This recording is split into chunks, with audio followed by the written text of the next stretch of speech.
to all of you. In this lecture, today we will discuss about the Phasor estimation and frequency estimation techniques. As already we have discussed one Phasor estimation technique, that is the discrete Fourier transform based Phasor estimation technique. And in this class, we will discuss about another technique, that is the least square error based Phasor estimation technique.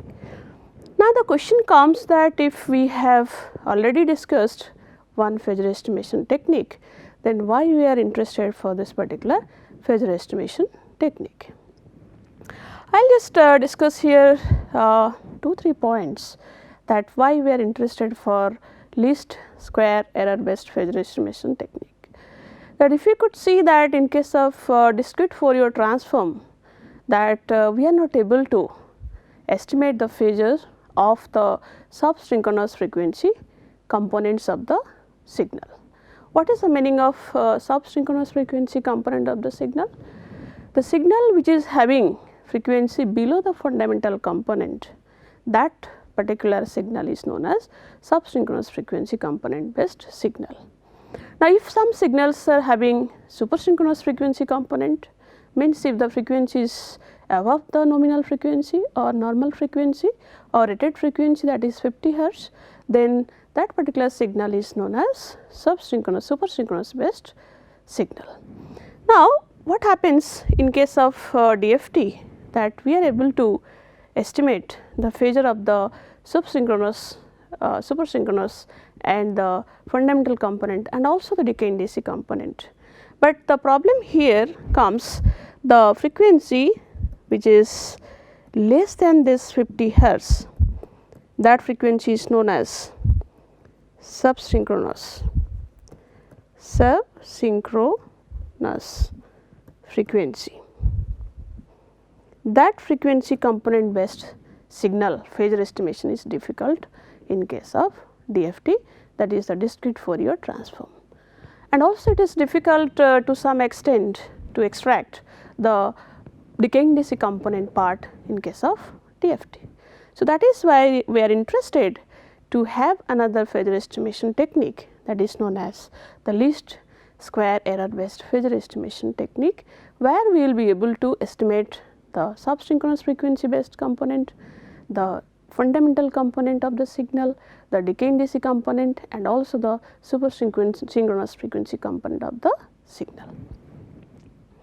That is what we have mentioned here, that this Phasor estimation based on least square error based method can be applied for signals with decaying DC component, because in power system, maybe in smart grid environment, the signal may have the decaying DC component. So, in that case we can always extract the decaying DC component using this particular Phasor estimation based technique. The problem here is, see, every method has some merits and also demerits. This least error square based technique has the demerit also.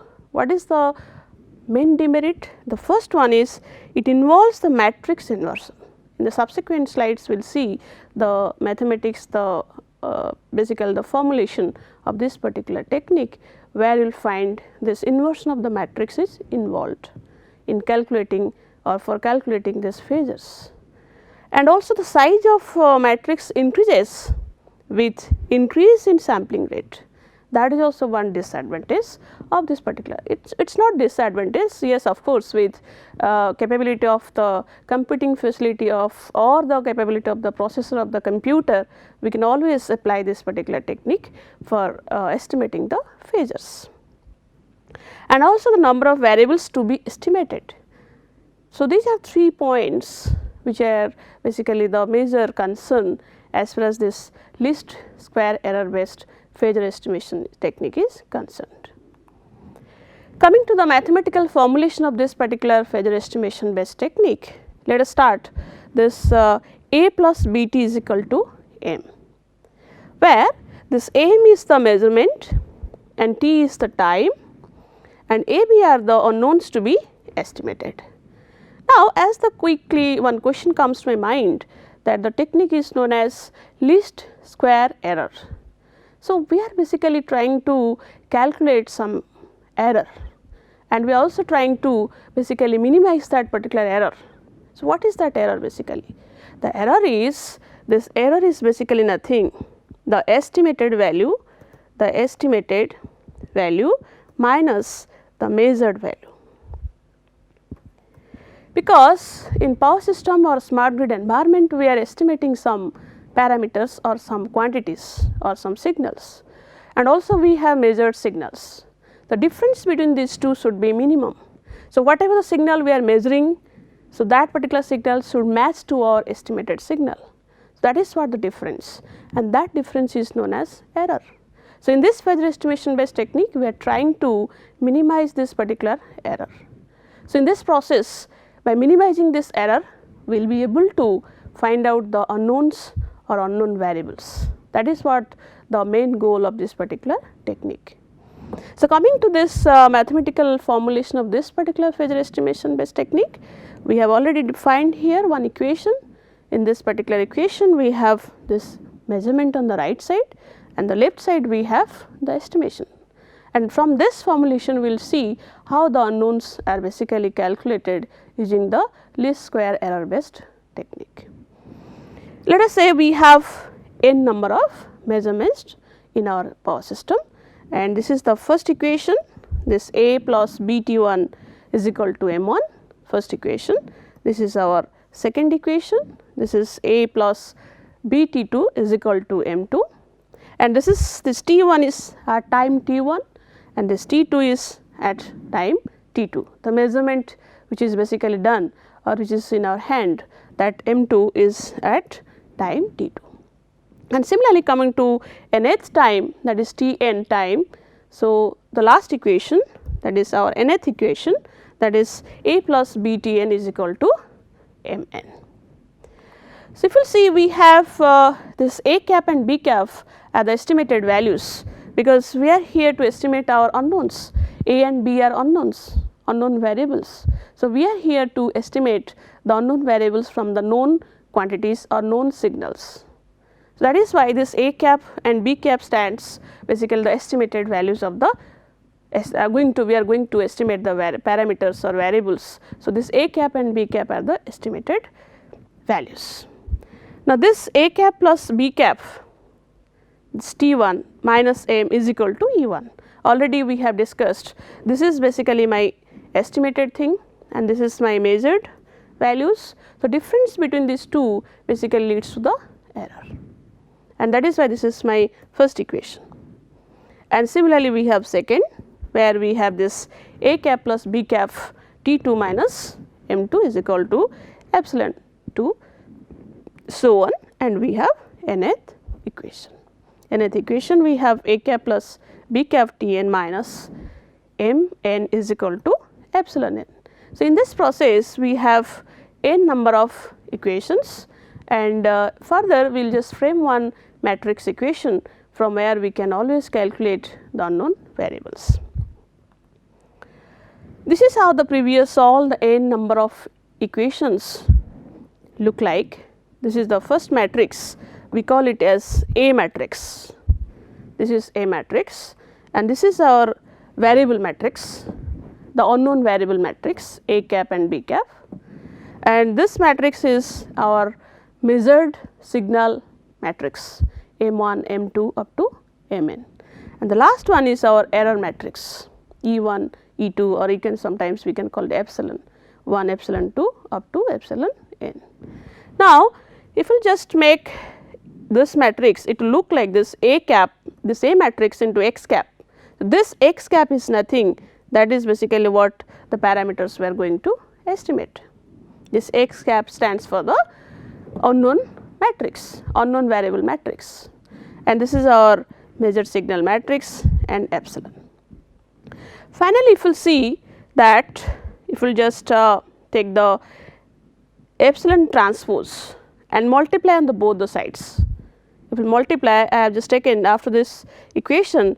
So, what we will do, we will take the epsilon transpose, epsilon matrix transpose, and you multiply on the both the sides, left side and the right side, and then what we will do to minimize the error. because our aim is in this process to minimize the error to get the parameters, that is what our target. So, to minimize the error, so we have to differentiate this particular equation with respect to the error and again you will equate to 0. This is a process in the matrix that if you want to minimize some parameter something, so we have to differentiate it and then we have to equate to 0. So, this equation should be taken, should be differentiated with respect to the error and it should be equated to 0 to get the unknown parameters. Finally, after doing this process, we have this unknown matrix, that is our X cap. So, this X cap stands for whole matrix into the measured signal matrix. So, this matrix is known as the pseudo inverse of A. The pseudo inverse of A is a very critical condition, that is what already from the beginning I have started that the major demerit of this particular method is to have this inverse of a particular matrix, and if the size of the samples increase then obviously it will be difficult to calculate the inverse of the matrix. So, that is what the major demerit of this particular technique. After knowing this, because you know this A matrix is already known to us and this M matrix is also known to us. So, by knowing this too, obviously we can always calculate this X cap, that is our the required signal or the required parameter or whatever the values we need to calculate. So, obviously we can calculate using this particular equation. And this is we in the matrix also, this in platform it is nowadays using the MATLAB, it is very easy to calculate the pseudo inverse just using one P pseudo. So, using that particular concept we can always calculate the inverse of a particular matrix. Now, we will just apply this concept to our power system signal where we have voltage signal, we have current signal. So, how we can apply this particular Phasor estimation based technique, so that we can calculate the phasor of the fundamental frequency component of the signal or the subsynchronous frequency component of the signal or the phasor of the supersynchronous component of the particular signal, or also sometimes the decaying DC component which is present in a particular signal. Now, I have just taken here one current signal. This current signal starts like IK. This K stands for at kth instant of sampling we have considered the signal IK. We can also write, if you could remember in the previous class we have discussed the sampling of a particular analog signal. We are sampling at a particular frequency 1 kilohertz or 2 kilohertz, 3 kilohertz or 1, depends our requirement. So, we have discussed 1 kilohertz sampling frequency, that Fs is equal to 1 kilohertz. In this case we have this capital N, the number of samples per cycle is equal to 20. Number of samples per cycle, we should write number of samples per cycle, that is 20, this N, that is per cycle. Now, that is what if I have some analog signal in time domain, this is basically in time domain and this is how this small Vt stands for, or small it, whatever you can designate is possible, no problem. We can take the current signal, also we can take the voltage signal. So, here I have taken the current signal. So, let us concentrate on the current signal. This particular signal can be sampled to the discrete domain. The discrete domain means this K is equal to K into Ts. This capital Ts is nothing, the sampling time interval. So, at what interval we are just picking off one sample from the analog signal, that is what here it is 1 millisecond, because this is basically what 1 upon 1 kilohertz, that is why this is 1 millisecond. After 1 millisecond we will just catch one sample from the ADC, that is the analog to digital converter. Now, so in this manner, so we have here the discretized signal, it looks like this. So, here we will get the sample values corresponding to the analog values, and this is, and these are the discretized values. That is what this K stands for. The K stands for at, this is a sample position. Here the K is equal to 1, in this case k is equal to 2 and so on. So, in a particular cycle this k stands for k is equal to 1 to k is equal to 20 for one particular cycle. As we have discussed that if I will just maintain the sampling frequency as 1 kilohertz. So, in this case my number of samples is equal to 20 samples per cycle. That is what I just want to mention here. This Ik stands for the sample of the signal at kth instant. So, I will just write here this is equal to I1, this capital I1 into sin k omega naught Ts plus phi. The first term of this particular equation is the fundamental signal, the fundamental frequency component of the signal, and the second one, this second term is Is sin k omega naught minus omega m into Ts. This is very important term. Already we have discussed that this particular Phasor estimation based technique allows us to estimate the subsynchronous frequency component of the voltage or current signal. And the last one is the decaying DC component, that one also we can estimate using this Phasor estimation based technique. Now, if you see, I just want to decompose this 3 terms, so that we will just in the process of formulating the least error square technique, where we are interested to calculate our unknown values, unknown phasors. Already we have discussed phasor means, the phasor means we have magnitude, we have phase angle, as of course it is linked with one frequency component. The first term is basically the fundamental frequency component, where this omega naught stands for the 250, I mean it is 2 pi f naught. This f naught is basically 50 hertz component. Now, for this first term, if you will see, I have just decomposed using this formula of trigonometric equation, that is sin a plus b, that is sin a into cos b plus cos a into sin b. So, in this manner the first one is decomposed, and it is written here the known terms. The first known term to us is sin k omega naught Ts, and the second one is cos k omega naught Ts. Let me write here, if you just open it, it will be sin k omega naught Ts into cos phi plus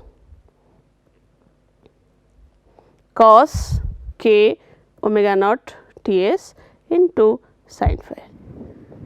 Just I am just opening this the first term, if you write the trigonometric equation of the sine function, sin a plus b. Now, if you see this one here, the sin k omega naught Ts is known. Why? Because k is basically the sample position or sample number, omega naught is also known to us, that is 2 pi f naught, and Ts is equal to 1 millisecond. Already we have discussed here that we are taking the sampling frequency as 1 kilohertz. That is why this Ts is also known to us, that is 1 millisecond. And the second one, this cos phi is not known, the cos phi is unknown. So, we have to estimate this cos phi, that is the first variable for us.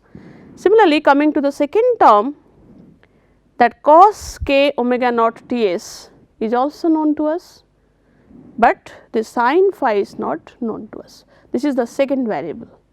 If you similarly, if you just keep on decomposing, I am opening this particular also equation, the term, and also this one. So, finally, we will have 6 variables, 6 unknowns and 6 known quantities.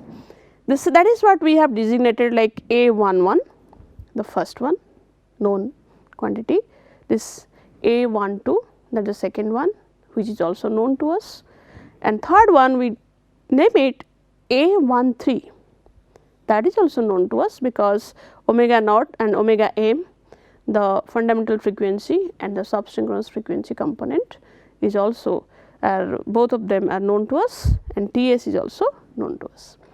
And similarly, for this A14 is also known, A15, A16. Here I just want to discuss one point, that how this A15 is equal to 1 and A16 is equal to minus KTS. If you see the last term of this equation, that is k naught e to the power minus KTS by tau, that is basically the exponential term, exponential decaying DC, because it is a decaying DC component term of the current signal. I just want to open this. Well, how does it look like? Here we will do it. This is k naught.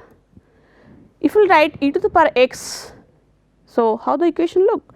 1 plus e to the power x, I mean that is x to the power 1 divided by x1 1 factorial plus x square divided by 2 factorial, so on. So, in this equation what is this x stands for? The x is equal to nothing, this is your minus k Ts divided by tau. You know, for this decaying DC component, k naught is the gain and this tau is equal to the decaying DC time constant, and this Ts is our sampling time period, and this small k is the kth instant or sample position number. So, in this process we have two unknowns, that is basically this k naught and the small tau, this one. So, these are the unknowns and this small k and Ts are known to us. Now, if I will just put this particular equation to this our decaying DC component based part of my current signal, now it will just behave like this. This is equal to, I will write here k naught 1 minus k Ts divided by tau, omitting the higher orders. If we just omit the higher orders, so our equation will look like this, and further if we will go k naught minus k naught small k Ts divided by tau. So, that is why this if I will take basically this k naught as one variable, here will come to this point, then in this process here this is equal to k naught into 1. So, this 1 is known to us, that is why this A15 is equal to 1. And similarly here A16 further minus k Ts whole into k naught divided by tau. So, this is basically known and this is unknown, and that is why this A16 is equal to minus KTS. That means first we have the known values and second we have the unknown values, unknown parameters or unknown quantities. In this process we have written this Ik is equal to A11 x1 plus A12 x2, A13 x3 plus A14 x4 and so on. And coming to this matrix form, A into x is equal to B. That means this x is basically the unknown variables matrix, the matrix of the unknown variables, and this B is the measured signal. Already we have discussed the mathematics of the least error square based technique, that this M basically relates to this B matrix.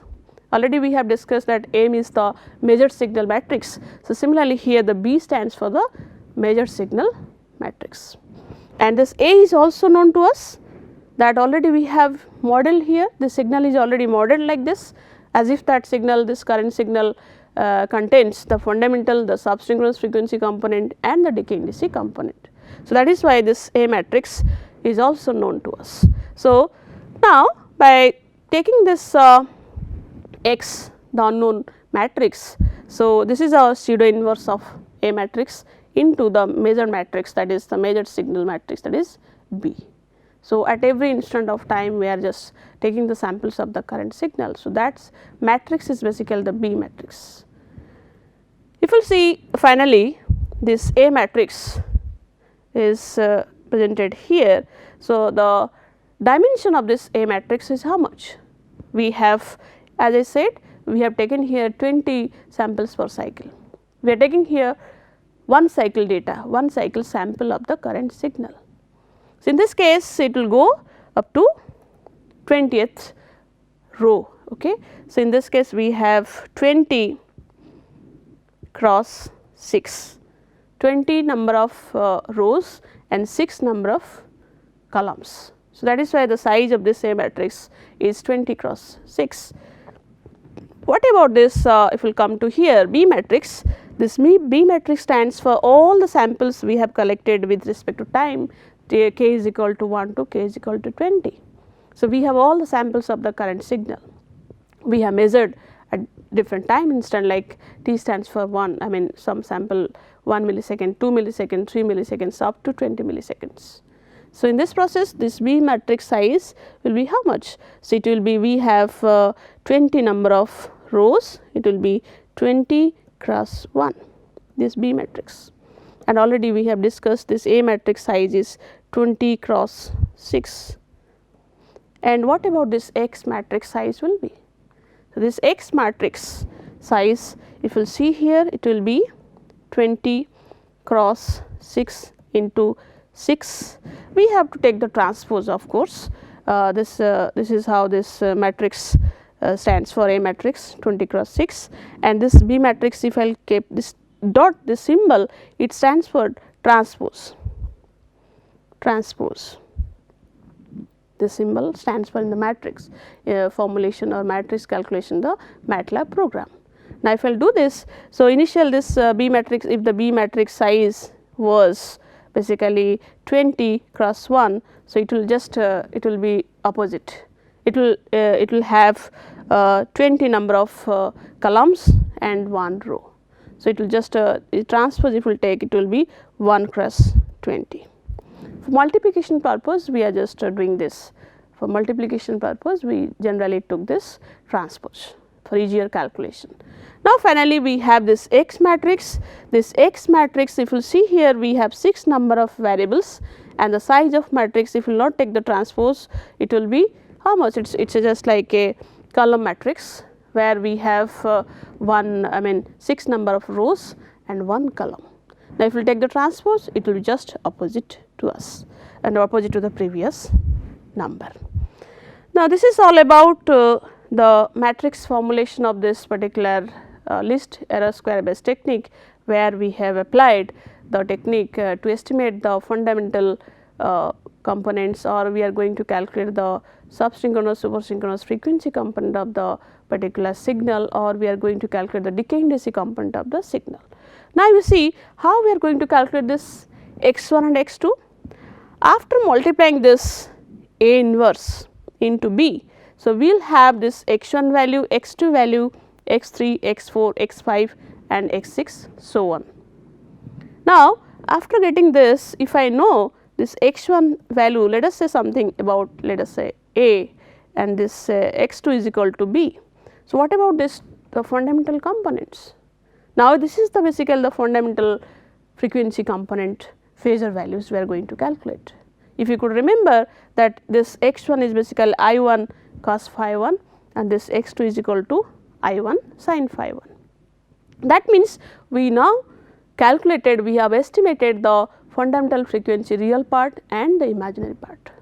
This I1 cos phi 1 is the real part, and this x2, that is I1 sin phi, is the imaginary part. So, if you know these two components, it is very easy to calculate the magnitude part and as well as the phase angle part. If you could see this equation, this I1 is my fundamental frequency component magnitude, and this phi is the basically the fundamental frequency phase angle.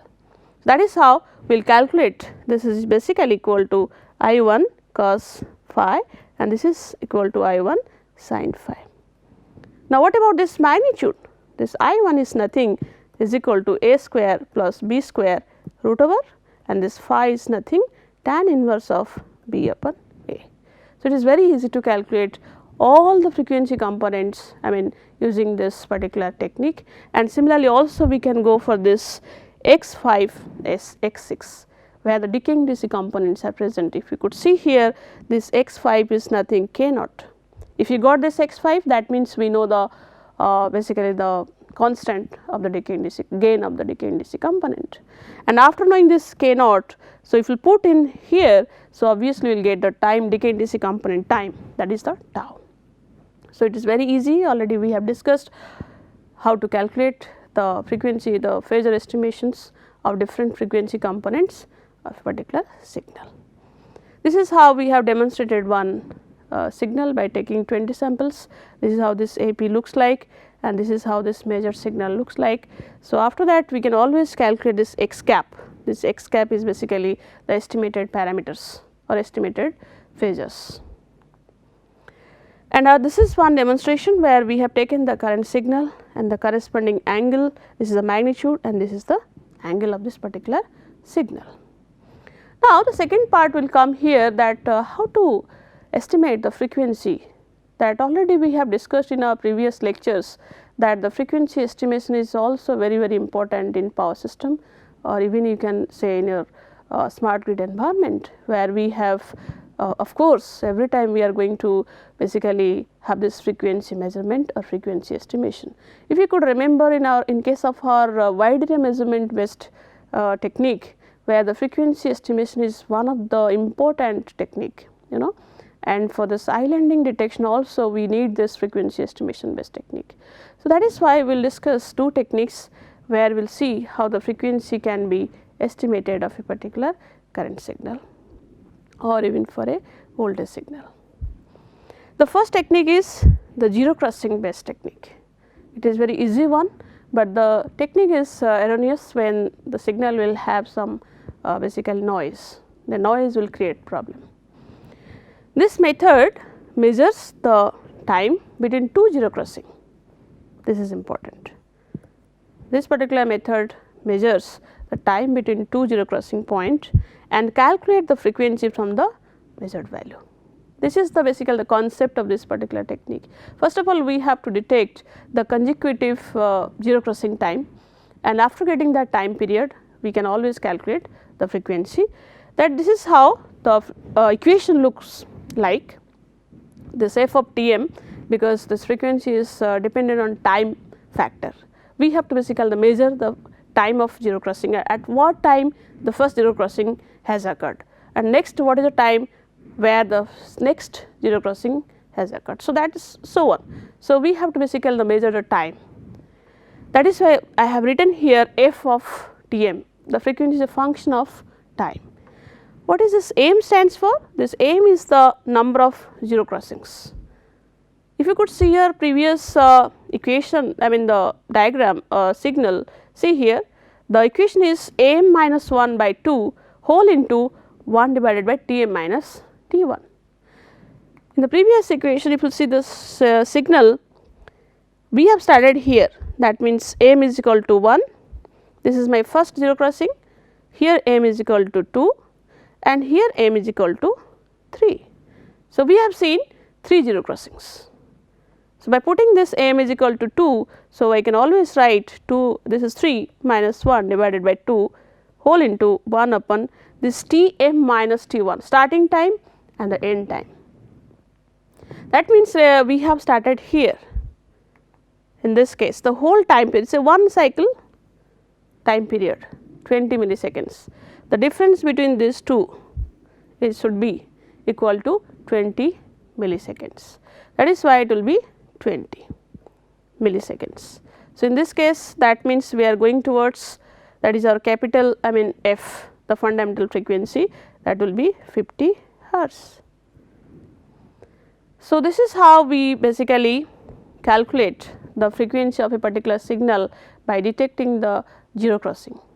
Next we will go for phasor estimation based technique. I mean this is basically from the phasors we are going to calculate the frequency of a particular signal. If we know the phasors basically of the voltage or current signals, then always we can calculate the frequency. Let us say at certain time T1 we have the phase angle of a particular voltage or current, let phi 1, and at time T2 the phase angle is basically phi 2. Take the difference, because you know that our phi is equal to omega t. Omega t is how we will write, this is 2 pi f into t. If suppose we have a certain signal at certain time, at time t is equal to 1 millisecond. So, here at this point Ts is equal to 1 millisecond and ours let us k is equal to 1, the sample position. We have samples, I mean the phasors, basically the phasors, corresponding samples and corresponding angle basically we are taking here. So, at time t is equal to 1 millisecond and k is equal to 1, and next if we will go. So, t is equal to 2 millisecond and k is equal to 2. If we will take the angle of this particular signal, so angle looks like this. The first angle at k is equal to 1 and this is the second angle, because we are basically calculating the phase angle and the magnitude of that particular signal using the Phasor based technique. So, from the phase angle we are going to calculate the frequency. The first phase angle is phi 1 and this is phi 2. Now, what is the difference between these two? Phi 2 minus phi 1 is equal to 18 degree if we will take the sampling frequency Fs is equal to 1 kilohertz. How does it matter? How it comes like this? Because you know the total signal angle theta is equal to 360 degree, and how many samples we have? 20 samples. So, if we divide by 20, it comes to be 18 degree between two consecutive samples. Yes, remember this sampling frequency affects the phase angle difference. Now, this 1 kilohertz leads 18 degree phase angle difference between two consecutive samples. Now, if I know this theta 2 minus theta 1 is equal to 18 degree, and what about this theta 2 minus theta 1, that is 2 pi f, what about this theta 2? The theta 2 is equal to 2 pi f k T s, that is k 1 T s minus 2 pi f k 2 T s is equal to 18 degree. So, this should be 2, this should be 1. Now, if we take common 2 pi f whole into this particular k 2 minus k 1 whole into T s is equal to 18 degree. Now, just you divide. Now, this 2 pi f is equal to 18 degree divided by this k 2 minus k 1. The consecutive signal, I mean the positions difference is always 1, that means it is equal to 18 degree divided by 1. Now, this frequency is equal to 18 divided by 2 pi. So, here we missed one term, that is the T s, here it is, this T s will come here into T s, 1 into T s. Now, it leads to 50 hertz. So, this is a very important concept where the frequency of the particular signal can be calculated using the Phasor based technique. If you know the phase angle of a particular signal, so consecutive phase angle we have to just track, and by taking the difference between these two divide by this 2 pi and T s. So, we can always estimate the frequency of the signal.